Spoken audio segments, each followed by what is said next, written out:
Class start करते हैं, काफ़ी है। चलो मैं शेयर कर रहा हूँ, स्क्रीन देख के बताओ स्क्रीन शेयर हो गई है,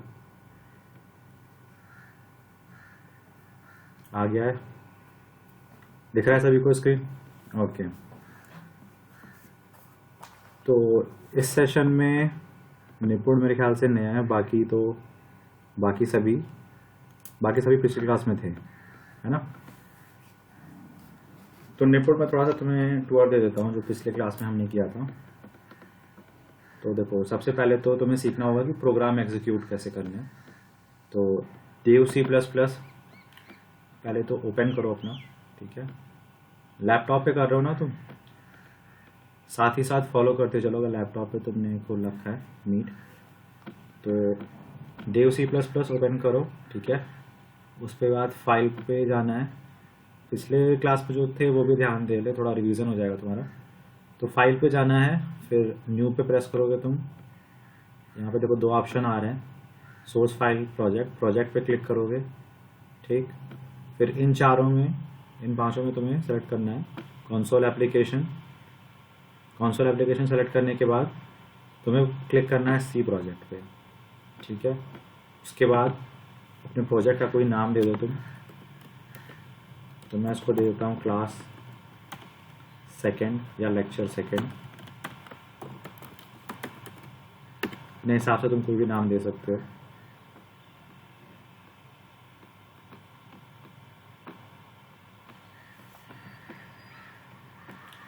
लेक्चर सेकेंड तुम नाम दे दो, ठीक है? या कोई भी जो तुम्हें मन करे। उसके बाद उसको सेव कर दो, ठीक है? तो बाय डिफ़ॉल्ट देखो तुम्हारा इतना कोड लिख के आ जाएगा। फिर इसको एग्जीक्यूट कैसे करना है, मैं एक सैम्पल प्रोग्राम यहाँ पे लिख देता हूँ, हेलो वर्ल्ड का। तो देखो, जो भी तुम कोड अपना लिखोगे वो इस मेन फंक्शन के अंदर लिखोगे। ये जो फंक्शन दिख रहा है, ये इंट मेन, तुम्हें जो भी कोड लिखना है वो इसके अंदर लिखना है। ये रिटर्न 0 के पहले यहाँ पे तुम्हें सारा कोड लिखना है। तो एक सैम्पल प्रोग्राम में तुम्हें लिख के दिखा देता हूँ एग्जीक्यूट कैसे करते हैं। प्रोग्राम क्या है, कैसे काम करता है, वो तो बात की बात है। एक मैंने मान लो एक सैम्पल प्रोग्राम ये लिख दिया, इसको एग्जीक्यूट करोगे ऐसे। ये आपका प्रोग्राम हो गया। यहाँ पे जाओगे, देखो ऊपर जो टॉप में जो दिख रहे हैं, यहाँ पे एक ऑप्शन है एग्जीक्यूट, दिख रहा है? File, edit, search, view, project के बाद यहाँ पे एग्जीक्यूट पे क्लिक करोगे। फिर कंपाइल एंड रन का थर्ड ऑप्शन जो है, इस पे क्लिक करोगे, ठीक है? उसको आपको सेव करने का ऑप्शन पूछेगा, उसको सेव कर देना मेन नाम से, या कुछ भी अलग नाम से भी सेव कर सकते हो। नहीं, ये मेन फाइल से मैं नहीं सेव करता, उसको किसी और से करता हूँ।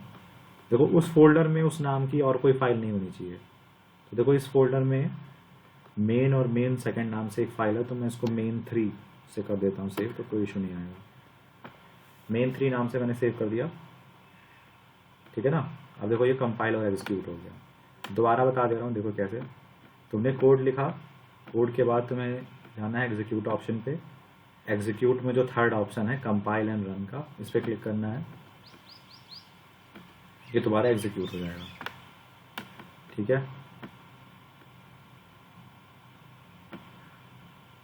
अंशुल बोल रहा हूँ, सॉरी, निपुण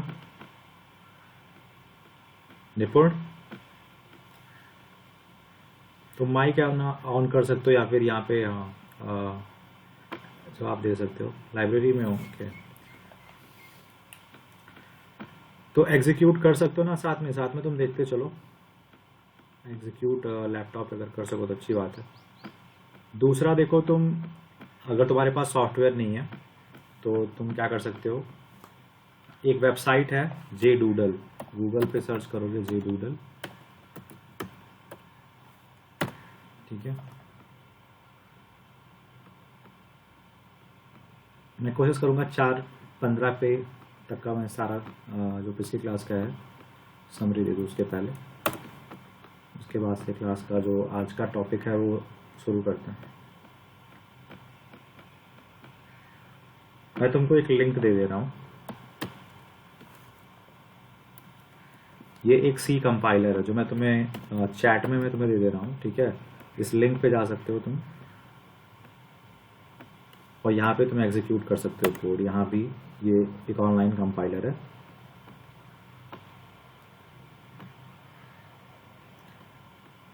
देखो खुल गया ये JDoodle। मैंने गूगल पे सर्च किया है तो ऐसा पेज आएगा, इस पर क्लिक करोगे, इसके होम पेज पे जाओगे।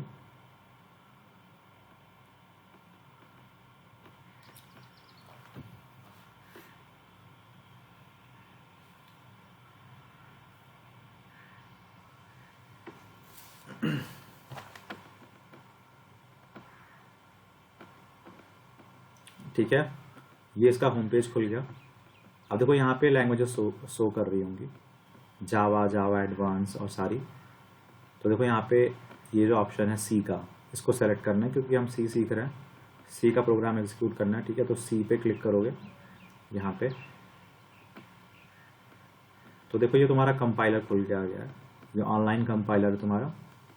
ठीक है, लिखा हुआ है ऑनलाइन सी कंपाइलर IDE। ठीक है, तो IDE क्या होती है? IDE तुम्हारा सॉफ्टवेयर होता है, जिसका फुल फॉर्म होता है, ये IDE का फुल फॉर्म है इंटीग्रेटेड डेवलपमेंट एनवायरनमेंट।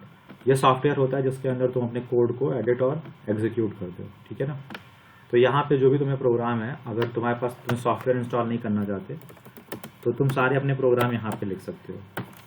ठीक है, और यहाँ पे एग्जीक्यूट कर सकते हो। तो मैं हेलो वर्ल्ड वाला प्रोग्राम कर दे रहा हूँ, सबसे सिंपल प्रोग्राम। तो इसमें जो भी तुम्हें कोड लिखना है, कोड लिखने के बाद यहाँ पे तुमको एग्जीक्यूट बटन दिख रहा होगा। मैं जहाँ कर्सर सर्कल कर रहा हूँ, देखो ये एग्जीक्यूट बटन जो है, ये इस पर क्लिक करना है जाके। ठीक है,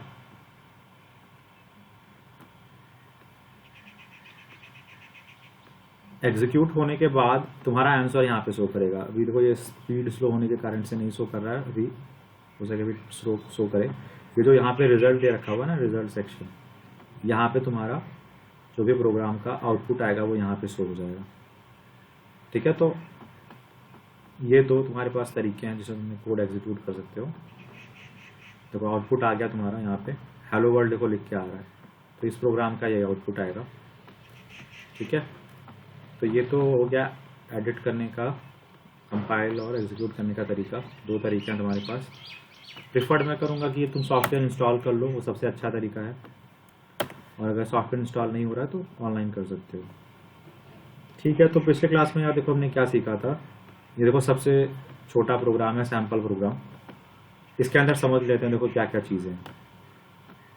देखो जो चीज़ें तुम्हारी दे रखी हैं, ये हैश इंक्लूड नाम से, ये जो दो लाइन्स हैं, इन्हें हम बोलते हैं प्री प्रोसेसर डायरेक्टिव्स। ठीक है ना, ये सारा कुछ नोट्स में लिखा हुआ है। मैं नोट्स तुम्हें दिखा देता हूँ इसमें से थोड़ा सा, इसको पढ़ लेना तो तुम्हें पिछले लेक्चर का पूरा नॉलेज हो जाएगा।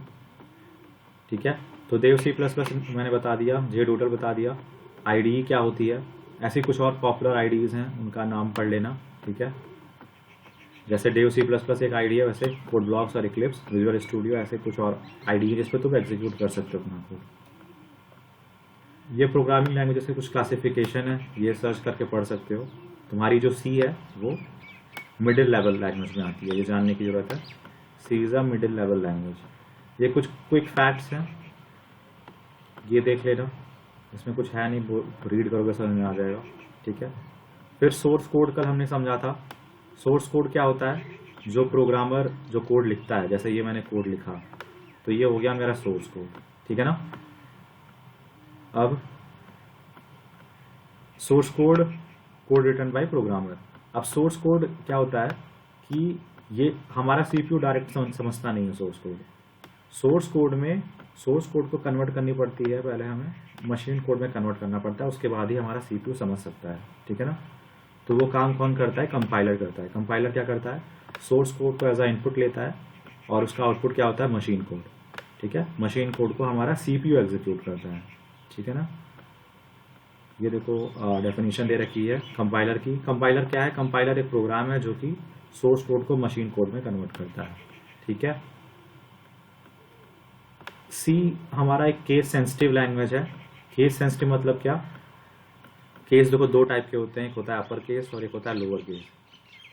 अपर केस लोअर केस क्या एग्जांपल मैं दे रहा हूँ, जैसे स्मॉल a क्या है? एक स्मॉल केस है, स्मॉल केस लेटर है, और कैपिटल A क्या है?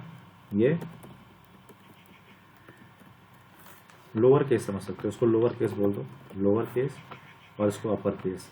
कैपिटल ए क्या है, अपर केस लेटर है, स्मॉल ए क्या है, लोअर केस लेटर है, ठीक है ना। तो जो लैंग्वेजेस मतलब अलग अलग इनको ट्रीट करे, ये लैंग्वेज में इसका अगर तुम स्मॉल ए लिख रहे हो और कैपिटल ए लिख रहे हो, उन दोनों को वो अलग अलग ट्रीट करे वो लैंग्वेज, तो उसे हम बोलेंगे कि वो लैंग्वेज केस सेंसिटिव है। तो देखो जैसे हमने यहाँ पे printf लिख रखा है, ठीक है, printf अभी काम कर रहा है, ये हमने सब कुछ देखो स्मॉल में लिख रखा है printf। अगर मैं p को कैपिटल में कन्वर्ट कर देता हूँ तो ये प्रोग्राम एग्जीक्यूट नहीं करेगा। जैसे मैं यहाँ पे कैपिटल P लिखूँ, ठीक है ना, तो कैपिटल PRINTF ऐसा कोई फंक्शन नहीं होता है सी के अंदर। सी के अंदर जो फंक्शन होता है, देखो एरर दे रहा है, ठीक है ना। एरर क्यों दे रहा है उसका रीज़न मैंने तुम्हें बताया ही। हम कैपिटल में नहीं लिख सकते उसको, क्योंकि जो फंक्शन है वो केवल स्मॉल PRINTF ये डिफाइंड है। कैपिटल PRINTF नाम का कोई फंक्शन नहीं होता है इसी में। इसी कारण हम बोलते हैं ये क्या है, केस सेंसिटिव लैंग्वेज है सी, जबकि पाइथन हमारी केस सेंसिटिव नहीं होती है, ठीक है। प्री प्रोसेसर डायरेक्टिव्स, इनका नाम जो है, जो तुम ऊपर देख रहे हो ये दो लाइंस, वो क्या है, प्री प्रोसेसर डायरेक्टिव्स हैं। इनका काम है हेडर फाइल को इंक्लूड करना। हेडर फाइल क्या है, ये जो देख रहे हो ना, ये जो ब्रैकेट्स के बीच में लिखा हुआ है stdio.h, ये हेडर फाइल है, ठीक है। हेडर फाइल क्या करती है, हेडर फाइल में वो फंक्शंस होते हैं जिसका हम यूज़ करके प्रोग्राम लिखते हैं। जैसे यहाँ पे देखो हमने printf फंक्शन का यूज़ किया है, ठीक है। अब printf फंक्शन कैसे काम करता है, ये सारी चीज़ें, इसका भी कोड होता है, ठीक है। वो कहाँ दे रखा होता है, हेडर फाइल के अंदर, ठीक है। तो जिस भी फंक्शन को तुम यूज़ करोगे अपने प्रोग्राम में, जैसे मैंने यहाँ पे printf फंक्शन का यूज़ किया है, तो वो जिस हेडर फाइल में होगा उसको तुम्हें इंक्लूड करना पड़ेगा, ठीक है ना। तो जैसे printf फंक्शन तुम्हारा इसमें डिफाइंड होता है stdio.h, ठीक है।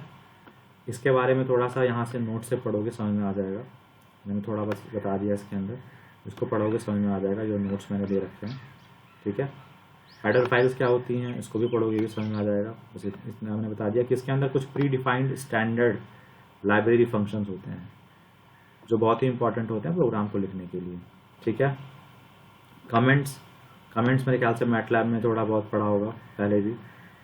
कमेंट्स कैसे लिखते हैं, कमेंट्स देखो हम ऐसे लिखते हैं, ये जो मैंने लिखा है ना, देखो डबल फॉरवर्ड स्लैश लगाओ, उसके बाद जो कुछ भी लिखोगे वो तुम्हारा क्या होगा, कमेंट में आएगा, ठीक है ना। कमेंट क्या होते हैं, कमेंट तुम्हारे जो CPU होता है, जो कंपाइलर होता है, वो इसे इग्नोर कर देता है, ठीक है। वो एग्जीक्यूट नहीं होते हैं, वो केवल किसके लिए होते हैं कि तुम ये अगर मान लो तुमने कोई भी फंक्शन लिखा हुआ है और उसको तुम्हें इन फ्यूचर, मान लो उसी कोड को तो देखते हो, तो अगर तुमने कमेंट लिख रखा है कि ये कोड तुमने किस, ये जो पीस ऑफ कोड है, जैसे जो मेन फंक्शन है वो क्या काम कर रहा है, उसके बारे में जो कुछ भी तुम्हें लिखना है वो तुम लिख सकते हो, ठीक है। तो इन फ्यूचर तुम्हें समझने में काफ़ी आसानी होगी। या कोई दूसरा पर्सन अगर तुम्हारे कोड को देख रहा है और तुमने हर एक कोड में ऐसे कमेंट लगा रखे हैं कि वो पर्टिकुलर पीस ऑफ कोड क्या करता है, तो दूसरे इंसान को भी समझने में आसानी होती है, ठीक है। तो ये कमेंट का यूज़ है। कंपाइलेशन और कंपाइलर क्या है, कंपाइलेशन देखो प्रोसेस होता है जिससे हम अपने सोर्स कोड को मशीन कोड में बदलते हैं, ठीक है ना। ऑब्जेक्ट कोड, सोर्स कोड एक ही चीज़ होती है। तो कंपाइलेशन एक प्रोसेस है जिससे तुम्हारा जो सोर्स कोड होता है वो मशीन कोड में कन्वर्ट हो जाता है। इसका काम कौन करता है, कंपाइलेशन करता कौन है, कंपाइलर करता है, ठीक है। फिर ये हेलो वर्ल्ड प्रोग्राम हमने पढ़ा था। हेलो वर्ल्ड प्रोग्राम क्या है, ये सबसे बेसिक प्रोग्राम है। इसे देखो कैसे करते हैं। printf फंक्शन का हम यूज़ करेंगे, ठीक है, ब्रैकेट लगाएंगे और डबल कोट्स में तुम जो भी लिखोगे वो प्रिंट हो जाएगा, ठीक है ना। तो printf हेलो वर्ल्ड, यहाँ पे तुम कुछ अपना नाम भी प्रिंट कर सकते हो, जैसे फॉर एग्जांपल हेलो निकोन, ठीक है। तो printf डबल कोट्स के अंदर जो भी तुम लिखोगे वो प्रिंट हो जाएगा, ठीक है। उसको देखो एग्जीक्यूट करते हैं, देखो इसका आउटपुट क्या आ रहा है, इसका आउटपुट आ रहा है हेलो निकोन, ठीक है ना। तो जो भी तुम printf के अंदर तुम डालोगे वो आउटपुट आ जाएगा। तो ये हो गया तुम्हारा हेलो वर्ल्ड प्रोग्राम। उसके आगे थोड़े से एस्केप सीक्वेंसेस हमने पढ़े हैं, वो देख लेना, ठीक है। तो आगे कंटिन्यू करते हैं। नेक्स्ट आज हमारा जो फोकस रहने वाला है, सबसे पहले तुम समझने वाले हैं डेटा टाइप्स के बारे में, ठीक है निपुण। आगे कंटिन्यू करें, चैट में डाल दो।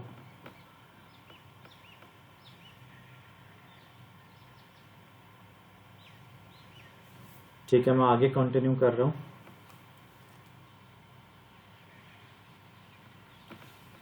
बबीता तुम ग्रुप में ऐड नहीं हो क्या, कोडिंग क्लब?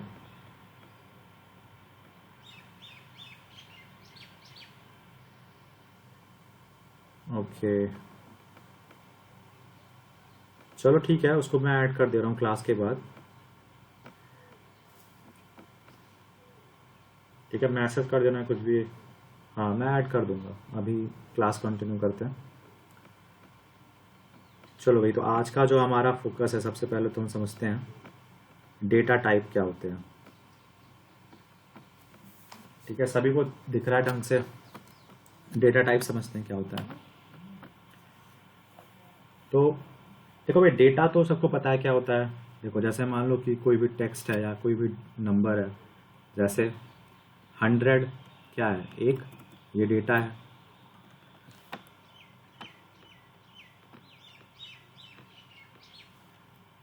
जैसे वैल्यूज समझ सकते हो, डेटा या वैल्यूज थोड़ा सा सिनोनिमस समझो। 100 एक कोई डेटा है, -18 ये भी कोई डेटा है, कैपिटल A ये भी एक डेटा है, ठीक है ना। कोई या एप्पल ये भी एक डेटा है, ठीक है। और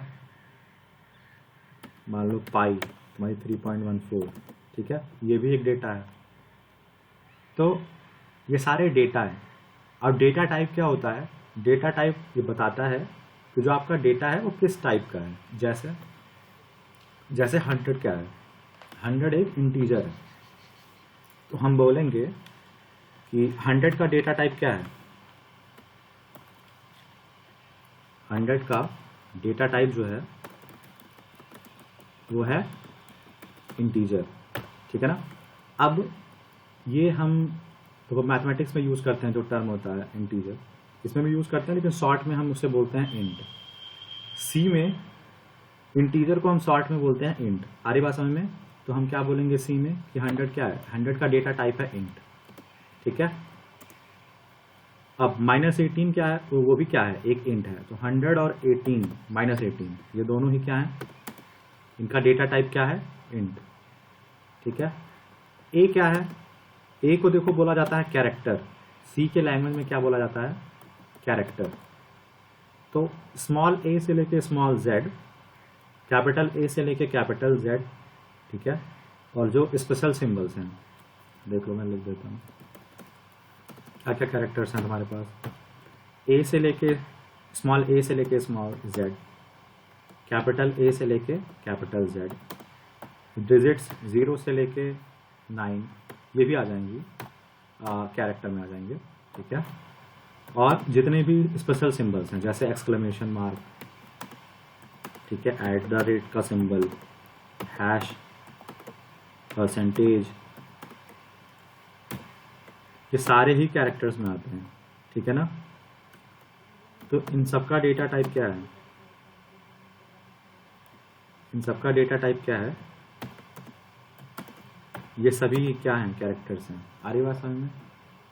अब कैरेक्टर को हम जो शॉर्ट में हम डिनोट करते हैं, इसको हम डिनोट करते हैं, इसको बोलते हैं कैर शॉर्ट में, ठीक है। तो कैर जो वर्ड है वो कैरेक्टर से आया है, ठीक है। तो एग्जाम्पल जो हमने लिया है यहाँ पे ए, वो क्या है, वो एक उसका डेटा टाइप क्या है, कैर है। 100 और -18 का डेटा टाइप क्या है, इंट, ठीक है। वैसे ही एप्पल, अब एप्पल का देखो इन फ्यूचर आप पढ़ोगे, इसको स्ट्रिंग बोलते हैं। अभी के लिए मैं इसे लिख देता हूँ। स्ट्रिंग क्या होता है, जब तुम्हारे पास एक से ज़्यादा कैरेक्टर्स का ग्रुप हो जाता है ना, उसको हम क्या बोलते हैं, स्ट्रिंग बोलते हैं। तो चलो अगर इसको अभी इतना क्लियर ना हुआ तो कोई दिक्कत नहीं है, अभी बेसिक डेटा टाइप्स में ये नहीं आता है, ये कुछ डिराइव में आता है, तो इसको मैं हटा ही देता हूँ, अभी एप्पल हटा ही देते हैं, थोड़ा कंफ्यूजन क्रिएट कर सकता है। इसके जगह बल्कि तुम कुछ स्पेशल सिंबल लिख लो, जैसे कि हैश, ठीक है ना। तो ए और हैश ये दोनों ही आपके किस में आएंगे, कैरेक्टर में आएंगे, ठीक है। और सिंबल क्या होता है उसका, कैर। अब देखो 3.14 मैथ्स में हमसे क्या बोलते हैं, हम इन्हें बोलते हैं डेसिमल वैल्यूज, डेसिमल वैल्यूज बोलते हैं। इसी का नाम सी में, सी लैंग्वेज में, जिसे हम डेसिमल वैल्यू ना बोल के क्या बोलते हैं, फ्लोट बोलते हैं। क्या बोलते हैं, फ्लोट। तो ये फ्लोट वैल्यूज है, आ रही बात समझ में। और तो अगर आपसे कोई पूछे कि 3.14 का डेटा टाइप क्या है, तो आपका जवाब होना चाहिए फ्लोट, ठीक है। और एग्जांपल्स भी जोड़ सकते हो, जैसे -1.07, माइनस लगा देना, चलो माइनस सेट कर देते हैं, -1.07, ये भी क्या है, एक फ्लोट वैल्यू है, ठीक है। तो जो भी आपको डेसिमल वैल्यूज मिलेंगी उसको आप क्या बोलोगे, फ्लोट बोलोगे, ठीक है। हर एक लैंग्वेज की अपनी कुछ टर्मिनोलॉजी होती है, तो सी में हम ऐसे ही फॉलो करते हैं, तो ये आपको याद रखना पड़ेगा, ठीक है। तो इतना समझ में आ गया, डेटा टाइप थोड़ा बहुत आइडिया हो गया होगा।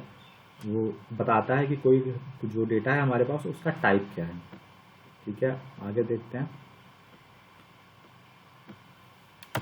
यहाँ पे वही सारी चीज़ें लिखी हुई हैं। Example 14, -1, 105 etcetera, these are int data type values, integer data type values हैं, इसी कारण क्या बोल रहे हैं हमें, int data type values. 2.05, -3.78, 9.0062 etcetera, these are float values. Float is nothing but the decimal value, ठीक है। अच्छा, कैरेक्टर्स को जानते हो, हमेशा कैरेक्टर्स को हमेशा तुम ऐसे देखोगे वो एक सिंगल कोट के अंदर लिखे जाएंगे, आ रही बात समझ। यहाँ पे देखो किसी को डाउट थोड़ा हो सकता है कि अगर मान लो वैल्यू 9 दे रखा हो, तो ये इंटीजर में आएगा कि ये कैरेक्टर में आएगा, ये डाउट किसी को आ सकता है, क्योंकि 9 तो खुद एक इंटीजर की वैल्यू भी है। तो देखो जब भी कैरेक्टर तुम्हें कहीं लिखना होगा तो उसको तुम हमेशा सिंगल कोट्स में लिखोगे, आ रही बात समझ। तो अगर ऐसा लिखा हुआ है, अगर देखो सिंपल 9 लिखा हुआ है, इसका क्या मतलब है, ये इंटीजर है, तो INT हम बोलेंगे इसको, आ रही बात समझ में। अगर सिंगल कोट्स में दे रखा हुआ है तो हम इसको क्या बोलेंगे, अब ये इंटीजर नहीं रहा, अब ये क्या बन गया, कैरेक्टर, ठीक है। तो यहाँ तक समझ में आया होगा। बाकी देखो जो स्पेशल सिंबल है उन्हें भी तुम क्या बोलोगे, कैरेक्टर बोलोगे। अब सभी अपने चैट में देखेंगे, मैं कुछ क्वेश्चंस पूछ रहा हूँ, सभी लोग उसका जल्दी से जल्दी जवाब देने का ट्राई करो। I remember using worker in Java, ऐसा ही कुछ है, वो भी, ये भी कुछ ऐसा ही है। चलो मैं सवाल कुछ पूछ रहा हूँ, बताओ जरा इसका आंसर क्या होगा। मैं आपको कुछ वैल्यूज़ दे रहा हूँ, आपको उसका डेटा टाइप बताना है, ठीक है। तो इंटीजर नहीं लिखोगे, अगर इंटीजर है तो इंट लिखोगे, कैरेक्टर है तो कैर लिखोगे, CHAR। अगर डेसिमल वैल्यूज है तो फ्लोट लिखोगे, ठीक है। स्पेशल सिंबल है तो वो भी कैरेक्टर में आएगा। और इतने सारे और भी कोई बचा है, इतने बताया मैंने मेरे हिसाब से। तो सभी सवाल के लिए रेडी हो, मैं डाल रहा हूँ, बताओ क्या है।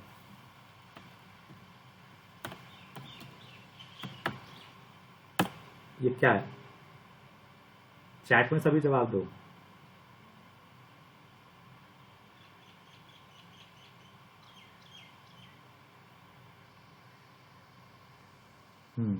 सही है, -5.98 एक फ्लोट वैल्यू है, ठीक है ना।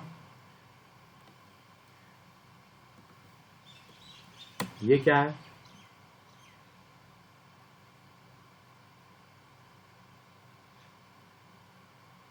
हाँ ये आपका कैर है। और क्या बचा,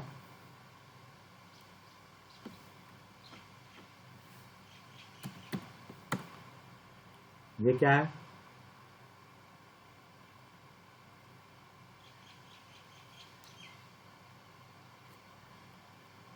ओके, ये क्या है?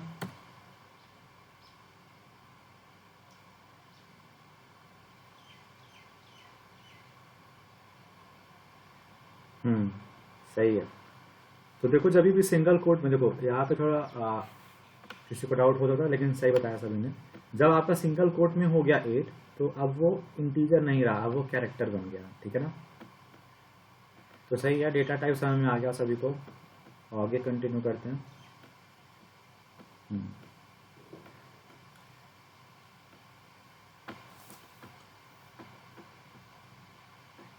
तो देखो यहाँ पे डेफिनेशन कुछ दे रखी है, ये मैं समझाऊंगा ये लाइन में क्या लिखा हूँ, यहाँ तक तो समझ में आ ही गया। ये लाइन में अभी समझा रहा हूँ, इसके पहले ये पढ़ लो।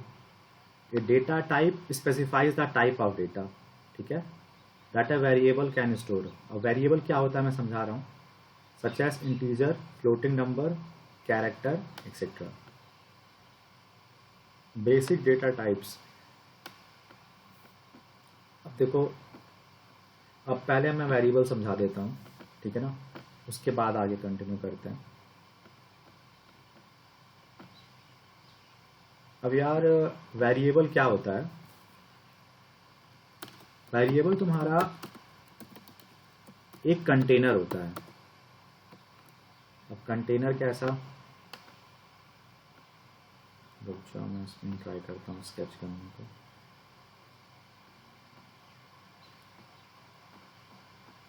स्केच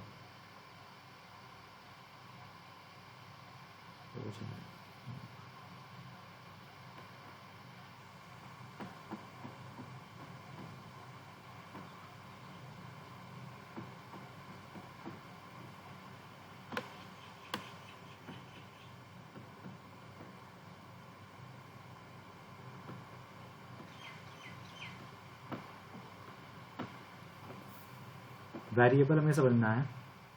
तो वेरिएबल जान दो, वेरिएबल एक कंटेनर के टाइप की चीज़ होती है जिसके अंदर हम कोई वैल्यू स्टोर कर सकते हैं। एग्जाम्पल मैं दे देता हूँ, चलो सबसे पहले यहाँ पे आते हैं। देखो मैं इसको मिटा रहा हूँ, प्रिंट एफ को। देखो एक लाइन में लिख रहा हूँ, int X is equal to 10। इसकी हर एक लाइन, इसके हर एक पॉइंट को समझेंगे। तो देखो पहला जो यहाँ पे लिखा हुआ है इंट, इंट मतलब क्या है? इंटीजर, ठीक है, इतना समझ में आया। Int space x. अब देखो एक्स जो है ना वो हमारा वेरिएबल है, ठीक है। अब वेरिएबल किस टाइप का है? इंट, ठीक है। जो पहले लिखोगे वो उसका डेटा टाइप बताएगा, ठीक है ना। तो एक्स एक वेरिएबल है जिसका डेटा टाइप क्या है? इंट। किसी वेरिएबल का डेटा टाइप इंट होने का क्या मतलब है? इसका ये मतलब है कि वो वेरिएबल इंटीजर वैल्यू स्टोर करेगा। आ रही बात समझ में? तो int X is equal to 10, इसका ये मतलब है कि एक वेरिएबल हम बना रहे हैं एक्स और उसके अंदर क्या वैल्यू स्टोर कर रहे हैं? 10। इक्वल टू को हम बोलते हैं असाइनमेंट ऑपरेटर। ये एक ऑपरेटर है, ऑपरेटर मैं थोड़ा बाद में बताऊंगा आपको क्या होता है, बट लेकिन इस समय के लिए जान लो कि इसको हम बोलते हैं असाइनमेंट ऑपरेटर। असाइनमेंट ऑपरेटर क्या होता है? कोई वैल्यू असाइन करने के लिए यूज होता है। तो हमने जो वेरिएबल बनाया एक्स, उसमें ये 10 वैल्यू स्टोर हो गई है। आ रही बात समझ में? इसका ये मतलब है।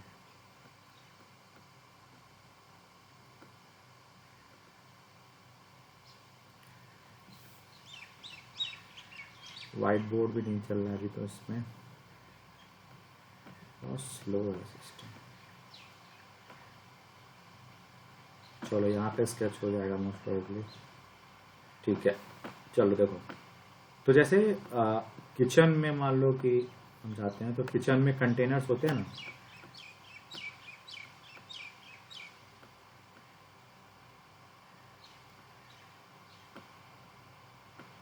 जैसे किचन में हमें कोई सामान रखना है तो उसके लिए हम कंटेनर्स रखते हैं। जैसे मान लो कि ये हमारे पास एक बॉक्स है, तो मान लो कि ये जो है ये चीनी का डब्बा है, ठीक है ना। तो चीनी का डब्बा क्या है? एक वेरिएबल है। अरे बात सुनो, ये क्या है? एक वेरिएबल है। मैं शॉर्ट फॉर्म में लिख दे रहा हूँ इसको, पूरा मैं लिखूंगा नहीं, मैं इसको वैर लिख दे रहा हूँ, ठीक है। तो उसको तुम वेरिएबल समझना। तो ये चीनी का डब्बा तुम्हारा क्या हो गया, वेरिएबल। इसके अंदर तुम रखते हो चीनी, वो वैल्यू है जो तुम स्टोर कर रहे हो, इसके अंदर जो तुम रखते हो, ठीक है ना। तो 10, जैसे तुमने वैल्यू 10 रखना चाहा, 10 तुम रख रहे हो किसके अंदर, x नाम के वेरिएबल में, ठीक है ना। तो ये जो डब्बा है वो x है। तो ये जो कोड मैंने लिखा है int x is equal to 10, इसका ये मतलब है हमने एक डब्बा बनाया जिसका नाम क्या है x, और वो डब्बा किस टाइप का है, int टाइप का है, ठीक है। और उसके अंदर वैल्यू क्या डाली है, 10। इसका एनालॉजी क्या होगा तुम्हारा इसमें चीनी में, जो चीनी का डब्बा जो मैं बता रहा हूँ इसमें ये है कि जो तुम, ये चीनी का डब्बा है। चीनी का डब्बा मतलब क्या, जो चीज़ चीनी स्टोर करे उसी डब्बे को हम बोल देंगे कि वो चीनी का डब्बा है। तो x एक वेरिएबल है, उसका डेटा टाइप है int। इसका ये मतलब है कि x स्टोर क्या करेगा, एक इंटीजर वैल्यू स्टोर करेगा, इसका ये मतलब है, ठीक है ना। और बीच में जो असाइनमेंट ऑपरेटर है वो असाइन कर रहा है, इस वैल्यू को x को असाइन कर रहा है, ठीक है ना। ये उस पूरी लाइन का मतलब है। और यहाँ देखो सेमी कॉलन फिर लास्ट में, सेमी कॉलन का मैंने कल मतलब बताया था सभी को, निपुण के साथ थोड़ा नया हो सकता है, मैं एक्सप्लेन कर दूँ। सेमी कॉलन जो होता है वो बताता है जो हमारा करंट कमांड है, जब हम एंड करते हैं वहाँ पे हम सेमी कॉलन यूज़ करते हैं, ठीक है ना। सी में सेमी कॉलन यूज़ करना मस्ट है, मैटलैब में मस्ट नहीं था, बट यहाँ पे मस्ट है। अगर आप ऐसा नहीं करोगे तो ये एरर दे देगा, ठीक है ना। तो यार अभी आप सोच रहे होगे कि x में गया कि नहीं गया 10, ये कैसे हम देखेंगे। तो मैं आपको बताता हूँ कैसे हम x की वैल्यू प्रिंट कर सकते हैं, ठीक है। तो प्रिंट करने के लिए कल हमने सीखा था printf फंक्शन, ठीक है ना। printf फंक्शन लिखोगे, डबल कोट्स लगाओगे। अब जब भी तुम्हें कोई इंटीजर वैल्यू प्रिंट करनी होगी तो देखो इसके अंदर आप डायरेक्ट x नहीं प्रिंट कर सकते कि डबल कोट्स में x डाल दिए। इसका आउटपुट क्या आएगा, अगर मैं इसको एग्जीक्यूट करता हूं तो इसका आउटपुट सब लोग अपने चैट में डालो, इसका आउटपुट क्या आएगा।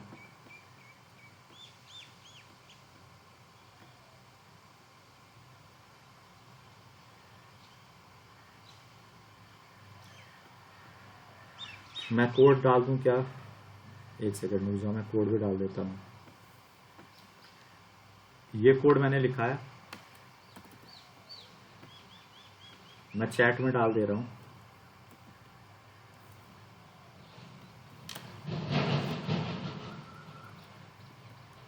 इसका आउटपुट बताओ सभी क्या आएगा।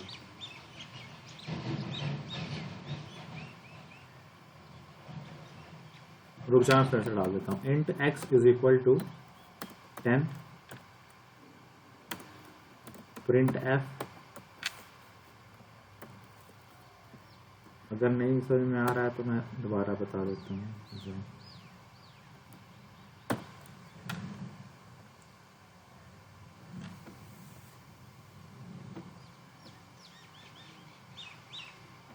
अगर नहीं समझ में आ रहा तो मैं बताता हूँ, रुको। किसी को अगर गैस हो, वॉइस क्लियर नहीं आ रहा है, एक सेकेंड। गौरव अपने आप को तुम अनम्यूट कर लो, एक बार बताओ चीज़ें सही चल रही हैं कि नहीं, मतलब आवाज़ सुनाई दे रहा है कि नहीं। ओके अंशुल, तुम्हारे साइड से इशू है कोई? अंशुल अगर कोई इशू है तो बताओ।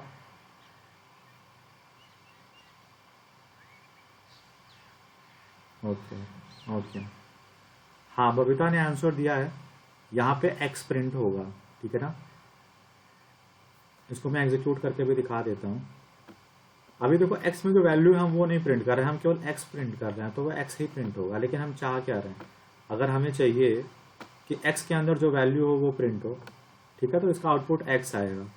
अब मैं चाह रहा हूँ कि जो एक्स में जो वैल्यू स्टोर्ड है मैं मुझे उसे प्रिंट करना है, ठीक है ना। यहाँ जो x है वो वेरिएबल नहीं है, तो टेक्स्ट है। प्रिंटफ का काम है सिंपली वो प्रिंट कर देगा उसको।